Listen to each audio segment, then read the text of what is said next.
যে প্রথম কথা, কারো কাছে ধার কর্জা নেবেন না। কারো কাছে সাদকা নেওয়া আর ধার কর্জা নেওয়া দুটো তো খুব মিল আছে। এই কথাগুলি অনেক আপনার শোনেননি হয়তো কোনোদিন, কিন্তু খুব মিল আছে। মানে দুটোতেই আল্লাহ ছাড়া অন্যের দ্বারস্থ হওয়া, এদিক থেকে মিল আছে। কারো মোহতাজ হওয়া, কারো মুখাপেক্ষী হওয়া, এটি কিন্তু আপনার আকীদা যে পাকাপোক্তা এর পরিপন্থী। আমার ভাষাগুলো বুঝছেন তো? আপনার যে আকীদা যে রিজিক দাতা আল্লাহ, হায়াত মওতের মালিক আল্লাহ, হ্যাঁ, আমির গরিব কন্যাওয়ালা আল্লাহ, সুখ দুঃখের মালিক আল্লাহ, তো যখন সবকিছুর মালিক আল্লাহ, তো সেই মালিককে বাদ দিয়ে এই ছোট মালিক আমার মতোই, তার কাছে দুটো পয়সা বেশি আছে, হ্যাঁ, সেই জন্য তার দ্বারস্থ কেন হব? তার কাছে কেন বে সাহায্য চাইতে যাব? অভাব হলে রবের কাছে চাইতে পারছি না, আর তার কাছে আমি ধারই কেন চাইতে যাব? আমি ছোট হব আমার রবের কাছে, যে রব আমাকে মনে যে অপমান করবেন না। রবের কাছে সারা রাত কান্না করে যদি বলেন যে আল্লাহ আমার অভাব মিটিয়ে দাও, আমার ঋণ কর্জা নামিয়ে দাও, আমাকে সচ্ছল করে দাও, আমার এই প্রয়োজন পুরা করে দাও, আনতুমুল ফুকারা ইলাল্লাহ, তোমরা আল্লাহর কাছে তোমরা সবাই ফকির। ফুকারা ইলাল্লাহ ওয়াল্লাহু আল গনিউল হামিদ, আল্লাহ হচ্ছেন অভাব মুক্ত, আল গনি আল হামিদ, এবং প্রশংসিত।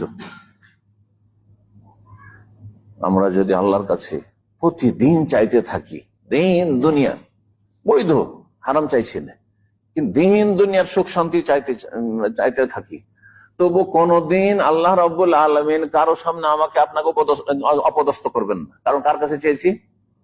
ইয়াকা না'বুদু ওয়া ইয়াকা নাস্তাইন, আল্লাহ তোমারই ইবাদত করছি আর তোমার কাছে সাহায্য চাইছি। সুবহানাল্লাহ, সূরা ফাতিহা। ইমাম ইবনে তাইমিয়া রাহিমাহুল্লাহ বলছেন যে আমি গোটা কোরআনে কারীম বড়ই গভীর ভাবে আমি অধ্যয়ন করলাম, পড়ে দেখলাম, আর দোয়াগুলি নিয়ে, কোরআনী দোয়া নিয়ে, হাদিসের দোয়া নিয়ে খুব গভীর ভাবে আমি চিন্তা করলাম, দিয়ে দেখলাম যে এই সূরা ফাতিহায় যে এই ছোট্ট দোয়া রয়েছে, ইয়াকা না'বুদু ওয়া ইয়াকা নাস্তাইন, এর চাইতে ভালো দোয়া আমি পাইনি। সুবহানাল্লাহ, চিন্তা করেন, যিনি আল্লাহ আমাকে সবই দিতে পারেন, সবই দিতে পারেন, সমস্ত বিপদ আপদ থেকে রক্ষা করতে পারেন, সমস্ত রোগ ভালো করতে পারেন, এক কথায় যা বলবেন, সে আল্লাহ রাব্বুল আলামিনকে আপনি বলছেন আল্লাহ তোমারই ইবাদত করি, কাউকে ডাকি না, কারো গোলামি করি না, কারো সামনে সিজদা করি না, কারো সামনে ঝুঁকি না, দিয়ে চলে আসেন। ওয়া ইয়াকা নাস্তাইন, আর তোমার কাছেই সাহায্য চাই, তোমার কাছে সাহায্য চাই, কারো কাছে সাহায্য চাই না। ধার চাওয়া সাহায্য চাওয়া নয়, চিন্তা করুন। তখন ধার চাওয়া সাহায্য নয় যে ভাই 5,000 দিয়ে একটু হেল্প করেন, 10,000 টাকা দেন, আমার একটু ধার কর্জা দেন 6 মাসের জন্য, 10 দিনের জন্য, যে সাহায্য চাওয়া কিনা। আপনি সূরা ফাতিহাতে প্রতি রাকাতে, দিনে কত রাকাত নামাজ পড়ছেন একজন মুসলিম? 17 রাকাত প্লাস 12 রাকাত, ঠিক কিনা? কত রাকাত হইল? হ্যাঁ, তার সাথে বেতর, তার সাথে আপনার তাহাজ্জুদ সহ মিলালে 40 রাকাত হয়। তাহাজ্জুদ কমাইলো 30-এর মতো হয়ে যায়। তাহলে দিনে কমপক্ষে 30 বার বলছেন ইয়াকা না'বুদু ওয়া ইয়াকা নাস্তাইন, আল্লাহকে, আল্লাহ তোমারই ইবাদত করি এবং তোমার কাছে সাহায্য চাইছি,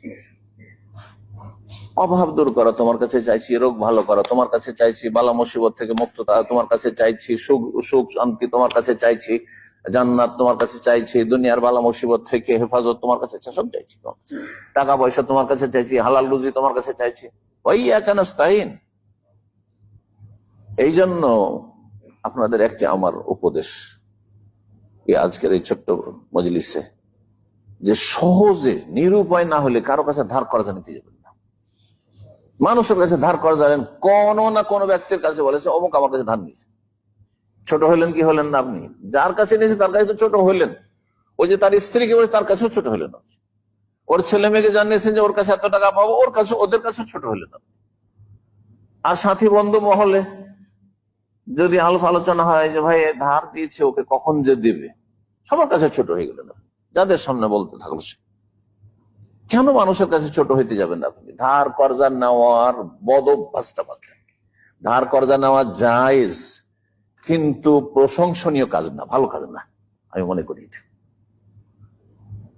দেখেন সম্মান বেড়ে যাবে আপনার, মানুষ জানবে যে কারো কারো মানে দ্বারস্থ না, কারো কাছে কোনোদিন কোনো নিজের অভিযোগ অভাব কোনো কিছুর কথা বলে না, প্রশংসা করবে আপনার।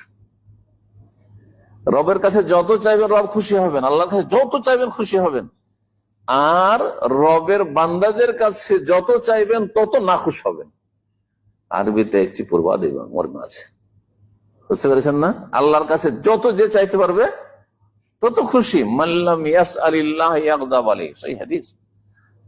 যারা আল্লাহর কাছে চাই না, আল্লাহ তাদের উপর নারাজ হয়ে যায়, রাগ করেন। ইয়াগদাব আলাইহি, রাগ করেন, যে হতভাগা চাইলি না কেন, আমি চাইছিস না কেন, দেব তো আমি। আর মানুষের কাছে চাইলে, হ্যাঁ, রবের বান্দাদের কাছে মানুষের কাছে চাইলে অসন্তুষ্ট, একবার ছাড়া দুবার ধার চাইলে ও আপনাকে দেখলে ওদিক টান দিবে, কি জানে কোন ঝামেলা ফেলে, আবার চাই ফেলবে। ধার চাওয়া যদি আপনি বন্ধ করে দিতে পারেন, তো আপনি মানুষের কাছে সাদকা চাইবেন না, ভিক্ষা চাইবেন না, আপনি আল্লাহর উপর তাওয়াক্কুল করে বেরিয়ে যাবেন কাজে। যতটা যে সাবজেক্টে যেখানে আপনার যোগ্যতা আছে ওই রকমের শ্রম মেহনতের জন্য বেরিয়ে যাবেন, দেখুন রিজিক আসবে, রিজিক আসবে। কিন্তু অন্তরের তাওয়াক্কুলটা অন্তরে, কিন্তু তাওয়াক্কুল অনেকে বুঝে না। তাওয়াক্কুল মানে কর্মহীনতা নয়। অনেকে আল্লাহ ভরসা আর কাজকর্ম নেই, 40 দিনের জন্য চলে গেছে স্ত্রী বিবচ্ছন্ন নাবালক বাচ্চাদেরকে ছেড়ে দিয়ে, বলছে আল্লাহ ভরসা তাওয়াক্কুল করে না, এটা কর্মহীনতা। কাজ করবে না, কোথায় রুজি আসবে? আপনি কাজ করুন, আর কাজ করে রেজাল্ট ফলাফলটা আল্লাহর উপর ন্যস্ত করুন, ছাড়ুন, এটির নাম তাওয়াক্কুল। আলাল্লাহি ফাহুয়া হাসবুহ, যে আল্লাহর উপর তাওয়াক্কুল ভরসা করবে, আল্লাহ তার জন্য যথেষ্ট। আল্লাহর উপর ভরসা করেন যে আল্লাহ আমাকে যতটা ক্ষমতা দিয়েছো, আল্লাহ ব্রেন বুদ্ধি দিয়েছো, অথবা শ্রম শক্তি দিয়েছো মেহনত করার, হ্যাঁ, দিন মজুর করা, যেটাই দিয়েছো আল্লাহ ওটা করলাম। হ্যাঁ, আমার কাজ আমি করেছি, তোমার কাজ তুমি করো। তোমার কাজ হচ্ছে রিজিক নামানো। অফিস সামায় রিজিক, আকাশে রিজিক রয়েছে।